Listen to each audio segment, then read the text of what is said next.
തീരുമാനങ്ങളെ സംബന്ധിച്ച് പ്രാർത്ഥിക്കുന്നു. ദൈവത്തിൻ്റെ കണ്ണുകളിലേക്ക് ആവശ്യിക്കട്ടെ.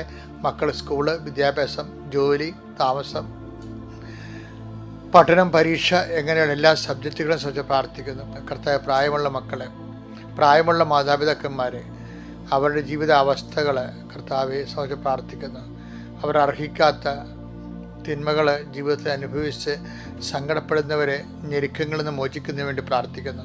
ദൈവത്തിൻ്റെ കരുണ നിങ്ങളിലേക്ക് ആവശ്യിക്കട്ടെ. കർത്താവെ, എല്ലാ തരത്തിലും പള്ളിയിൽ നിന്ന് അകന്നു പോയവർ, ദേവാലയത്തിൽ നിന്ന് അകന്നു പോയവർ, കർത്താവെ, കുടുംബജീവിതത്തിൽ ആധ്യാത്മികതയിൽ നിന്ന് അകന്നു പോയവർ എല്ലാവരെയും സംബന്ധിച്ച് പ്രാർത്ഥിക്കുന്നു.